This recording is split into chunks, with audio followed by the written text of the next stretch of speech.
Good morning students. आज हम केंद्रीय बैंक के प्रमुख कार्यों में एक उसका प्रमुख कार्य है साख नियंत्रण, उसके बारे में अध्ययन करेंगे। केंद्रीय बैंक की मौद्रिक नीति में द्रुत आर्थिक विकास और पूर्ण रोजगार को इतना अधिक महत्व दिया जाने लगा है कि अनेक देशों में इन उद्देश्यों की पूर्ति को राष्ट्रीय आर्थिक नीति और केंद्रीय बैंक की मौद्रिक नीति का एक महत्वपूर्ण लक्ष्य मान लिया गया है। आज हम केंद्रीय बैंक जो है उसके द्वारा मुद्रा और साख की मात्रा को नियंत्रित करने हेतु जो विधियां अपनाई जाती है उनमें एक है परिमाणात्मक विधियां और दूसरी है गुणात्मक विधियां। आज हम परिमाणात्मक विधियां क्या है उनके संदर्भ में अध्ययन करेंगे। परिमाणात्मक जो उपाय हैं उनको अपनाने से प्रत्यक्ष रूप से कुल साख की मात्रा पर प्रभाव पड़ता है, किंतु साख इसमें ये बात ध्यान देने की है कि जो साख उपलब्ध करवाई जा रही है वो किस उद्देश्य से उपलब्ध कराई जा रही है, वो जो बात है वो अप्रभावित रहती है। यहाँ केवल ये जो विधि है, ये जो उपाय है वो केवल साख की मात्रा पर विशेष ध्यान देते हैं, न कि उसकी दिशा पर। अर्थात साख की कुल मात्रा को प्रभावित करते हैं, बल्कि वो कहाँ दी जा रही है इस और जो इसका उद्देश्य नहीं होता है। जब देश की अर्थव्यवस्था में मुद्रा की तरलता की मात्रा अर्थात जो लिक्विडिटी है वो अधिक हो जाए या कम हो जाती है तो केंद्रीय बैंक साख की मात्रा और उसकी लागत को नियंत्रित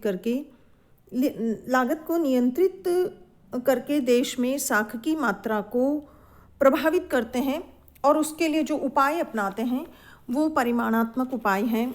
बैंक दर, खुले बाजार की क्रियाएं, नकद कोषानुपात, तरल कोषानुपात, repo rate, reverse repo rate, ये सब जो हैं ये परिमाणात्मक अर्थात उसकी मात्रा को प्रत्यक्ष रूप से नियंत्रित करते हैं। तो अब हम देखते हैं एक एक करके। सबसे पहला है बैंक दर। बैंक दर वह दर है जिस पर केंद्रीय बैंक व्यापारिक बैंकों को सरकारी या प्रथम श्रेणी की स्वीकृत प्रतिभूतियों की जमानत पर उन्हें ऋण की सुविधा देता है। बैंक दर में परिवर्तन से सभी प्रकार की जो मौद्रिक दरें उनमें परिवर्तन आता है।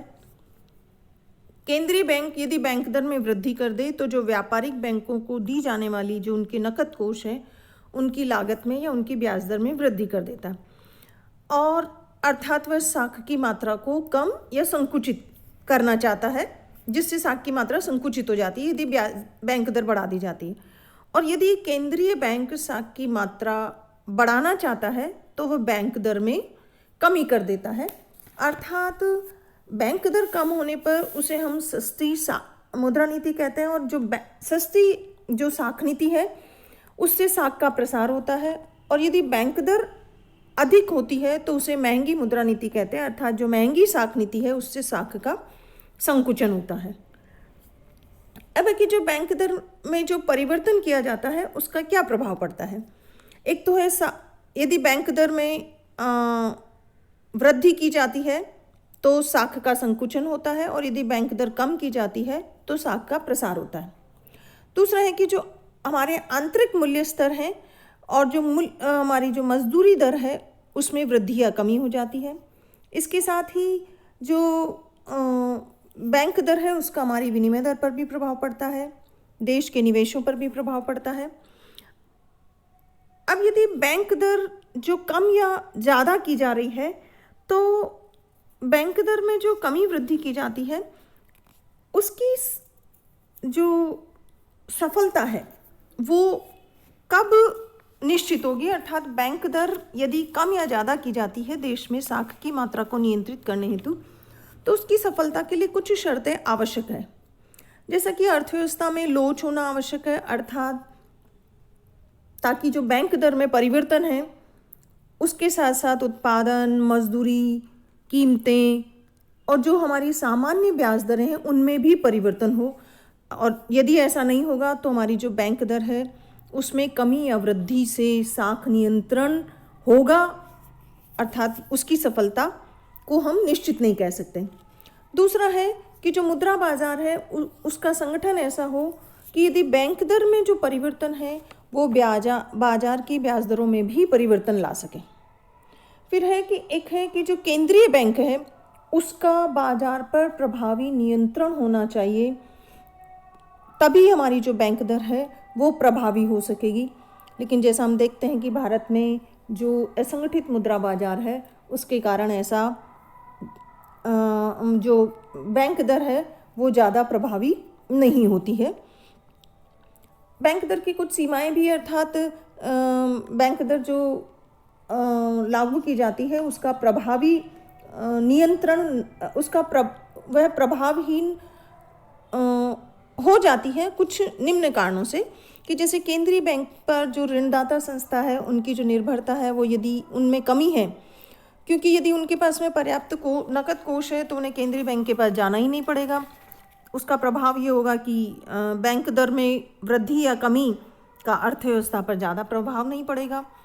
फिर है कि जो स्फीतिकारी स्थितियाँ होती है उसमें जो निवेश की लाभदायकता होती है वो बहुत ऊंची होती है, तो जो बैंक दर है उसमें वृद्धि कर दी जाए उससे केवल उधार की लागत बढ़ेगी, और ये संभव भी है कि क्योंकि जो उत्पादक हैं उनको ज़्यादा लाभ हो रहा होगा, तो उससे निवेशों हेतु जो कोष की मांग है, निवेश हेतु कोषों की मांग है वो प्रभावित नहीं होगी, तो बैंक दर में वृद्धि का भी कोई प्रभाव नहीं पड़ेगा। फिर एक और बहुत महत्वपूर्ण कारण है कि बाजार में असंगठित क्षेत्र यदि है तो ये संभव है कि बैंक दर में वृद्धि से उधार की जो ब्याज दरें हैं वो नहीं बढ़ेगी। इसके साथ ही जो बैंक दर है उसका प्रभाव दीर्घकाल में पड़ता है, लेकिन यदि तुरंत या बहुत शीघ्रता से यदि बाजार में साख को नियंत्रित करना हो तो बैंक दर उतनी प्रभावी नहीं होती है। इसलिए बैंक दर जो नीति है उसको साख नियंत्रण की एक प्रत्यक्ष विधि माना जाता है, और इसकी सफलता हेतु यह आवश्यक है कि इसका जो प्रयोग है वो साख नियंत्रण के इस उपाय के साथ साथ अन्य उपाय जैसे खुले बाजार की क्रियाएं हैं या फिर जो हमारे नकद कोषानुपात हैं उन सब के साथ में इसका प्रयोग किया जाए तो इसकी सफलता या इसका जो प्रभाव ये ज़्यादा अर्थव्यवस्था में साख को नियंत्रित करने में प्रभावी सिद्ध हो सकेगी। दूसरा है खुले बाजार की क्रियाएं। केंद्रीय बैंक जो है इस विधि के अंतर्गत केंद्रीय बैंक द्वारा मुद्रा एवं पूंजी बाजारों में सरकारी और जो अन्य स्वीकृत प्रतिभूतियां होती है उनकी बड़ी मात्रा में खरीद या बिक्री की जाती है। अर्थात जो केंद्रीय बैंक है वो खुले बाजार में स्वर्ण और प्रतिभूतियों का क्रय विक्रय करता है।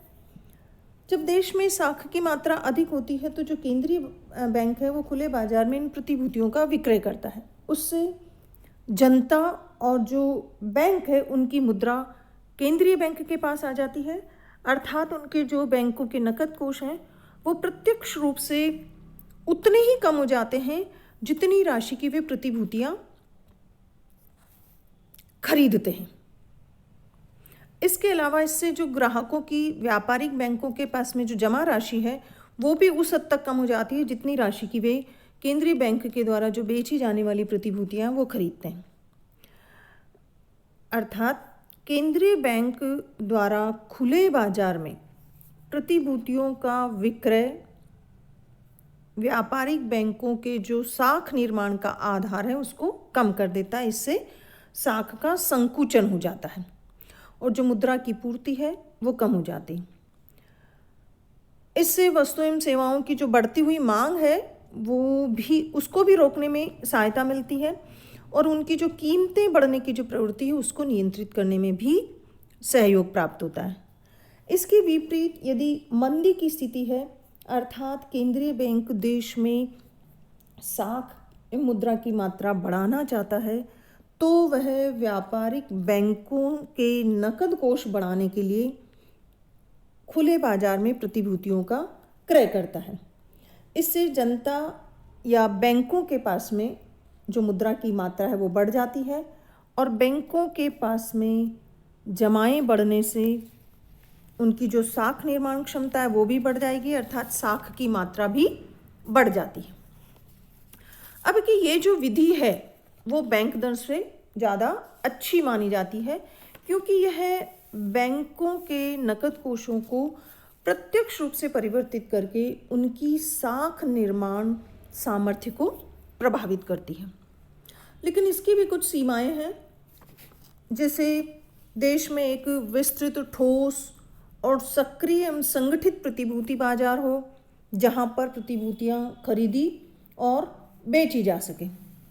दूसरा है कि मंदी के समय में, स्फीति के समय तो यह जो नीति है, वो यह जो विधि है ये ज़्यादा प्रभावी हो सकती है, लेकिन मंदी के समय में ये प्रभावी सिद्ध नहीं हो सकती है, क्योंकि यदि केंद्रीय बैंक प्रतिभूतियों का क्रय करके भी यदि अधिक मुद्रा संचलन में डाल दे तो भी घटती हुई जो कीमतों की स्थिति है वो निवेशकर्ताओं या ऋण लेने वालों को अधिक ऋण लेने और निवेश करने के लिए उनको केंद्रीय बैंक क्या मजबूर नहीं कर सकता है, क्योंकि मंदी में जो व्यापारी है या जो निवेश करता है उनको निवेश करने से हानि होती है।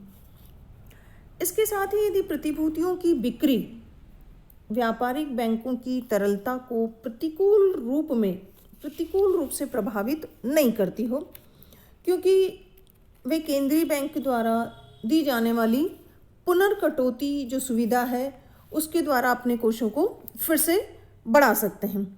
इस प्रकार मंदी काल में जो ये जो विधि है ये हो सकता है प्रभावी नहीं हो। इसके साथ ही व्यापारिक बैंकों की ऋण नीति में जो मुद्रा की मात्रा बढ़ने पर अधिक ऋण देने और मुद्रा की मात्रा घटने पर कम ऋण देने की प्रवृत्ति यदि है, तो इसके साथ ही यदि ऋणों की मांग में कोई परिवर्तन नहीं हो तो भी ये सफल नहीं होगा। ये जो विधि है ये सफल नहीं हो सकती। अर्थात केंद्रीय बैंक की जो खुले बैंक दर की अपेक्षा खुले बाजार की क्रियाओं का प्रभाव शीघ्रगामी होता है। यद्यपि यह भी अनंतोगत्वा व्यापारिक बैंकों के नकद कोषों को ही प्रभावित करके उनकी साख निर्माण करने की शक्ति पे प्रभाव डालती। खुले बाजार की क्रियाओं की इन सीमाओं के कारण यह बैंक दर नीति के पूरक के रूप में काम में ली जाता, इस पूरक नीति के रूप में इसका प्रयोग किया जाता है। अतः ये जो दोनों विधियां हैं प्रभावी साख नियंत्रण के लिए एक दूसरे की पूरक है। फिर तीसरी जो विधि है वो है जो हमारे नकद कोषानुपात है, अर्थात कैश रिजर्व रेशो। इस विधि के अंतर्गत प्रत्येक बैंक द्वारा अपने कुल जमा दायित्वों का, अर्थात उनके पास जो कुल जमाएं आती है जनता की, उसका एक निश्चित प्रतिशत जो है वो केंद्रीय बैंक के पास में उन्हें न्यूनतम जो विधिक नकद कोष के रूप में उन्हें जमा कराना आवश्यक होता है,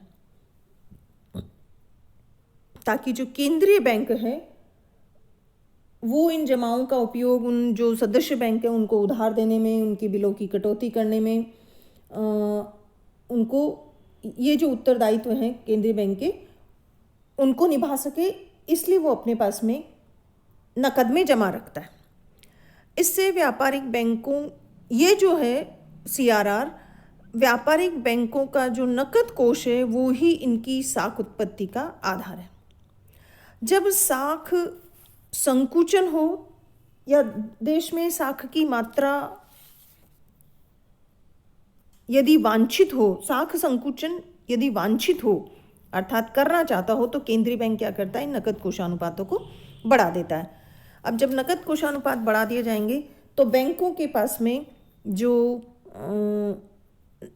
उधार देने योग्य राशि है वो कम हो जाती है, अर्थात वो बैंकों को, व्यापारियों को या जनता को कम उधार देते हैं। इससे साख की मात्रा देश में कम हो जाती है। लेकिन यदि केंद्रीय बैंकिंग अनुपातों को घटा दे तो अर्थात वह साख का विस्तार करना चाहता है तो वह इन अनुपातों को घटा भी सकता है। और ये जो विधि है ये अधिक प्रत्यक्ष है। इसका व्यापारिक बैंकों के द्वारा जो निर्माण की जाने वाली साख की मात्रा है उस पर तुरंत प्रभाव पड़ता है। हमारा जो बैंकिंग अधिनियम एक्ट है, उसके अंतर्गत जो 1962 में जो संशोधन किया गया था, उसमें ये जो प्रतिशत था CRR का, ये 3 से 15% के बीच में निर्धारित किया जा सकता है। ऐसा जो केंद्रीय बैंक अधिनियम 1949 उसमें संशोधन करके 1962 में ये व्यवस्था की गई थी।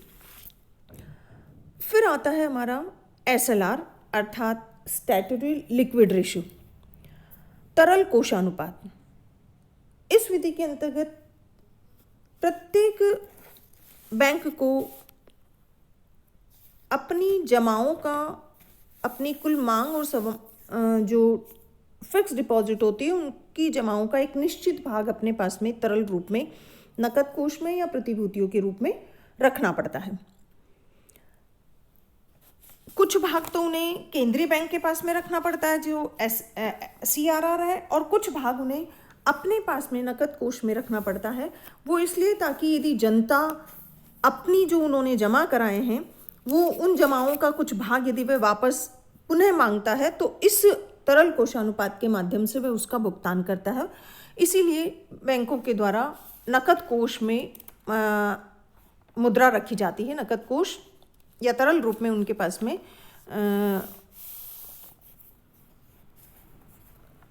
कुछ राशि तरल रूप में उनके पास में कुछ भाग रखा जाता है। यदि केंद्रीय बैंक जो है वो साख की मात्रा कम करना चाहता है तो वह इन तरल कोषानुपातों के में भी वृद्धि कर देता है। जब उनके तरल कोषानुपात बढ़ जाएंगे तो बैंकों के द्वारा जो उधार देने की क्षमता है वो और कम हो जाएगी, और यदि इसके विपरीत वो साख में वृद्धि है तो इन अनुपातों को केंद्रीय बैंक क्या कर सकता है, कम कर देता है। अर्थात केंद्रीय बैंक जो है जो व्यापारिक बैंक है, इन कोषानुपातों का जो भाग है, यदि देश में साख नियंत्रण करना चाहता है तो वह इन अनुपातों को बढ़ा देता है, जिससे बैंकों की उधार देने की क्षमता कम हो जाती है। अर्थात केंद्रीय बैंक इन तरल कोषों के अनुपात में वृद्धि कर दे तो बैंकों को अपने पास में जमाओं का ये जो भाग है तरल रूप में ज़्यादा मात्रा में रखने को बाध्य होना पड़ेगा, और उनकी उस सीमा तक उनका साख निर्माण कम हो जाएगा।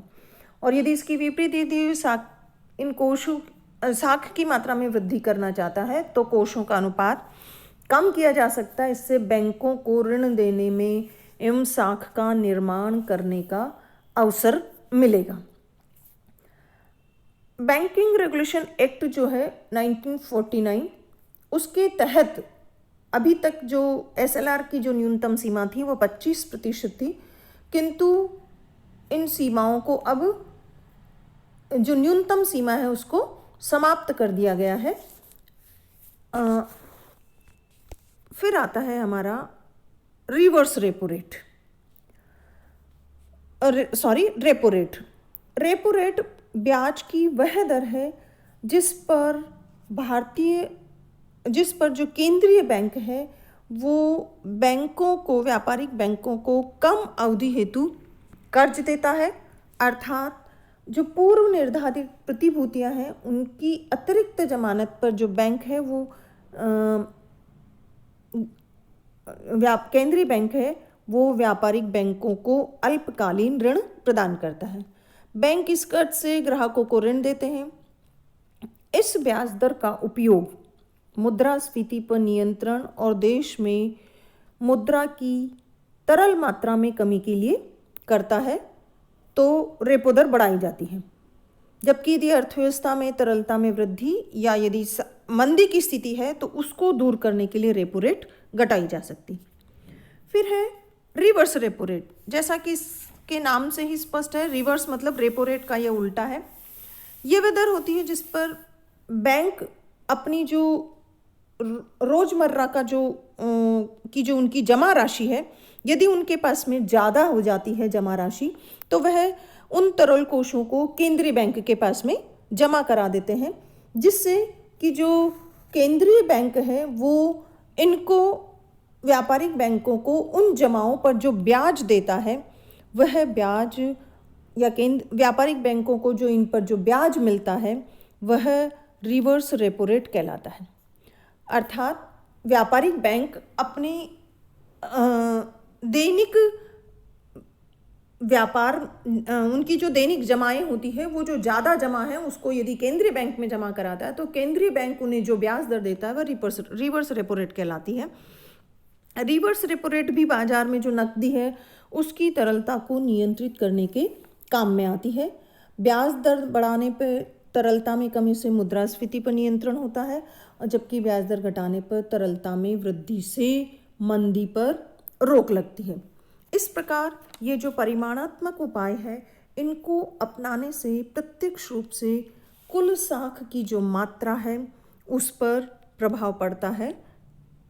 अब हम इसकी जो गुणात्मक रीतियाँ हैं, इसके जो गुणात्मक उपाय है उसके बारे में हम अगले वीडियो में अध्ययन करेंगे। धन्यवाद।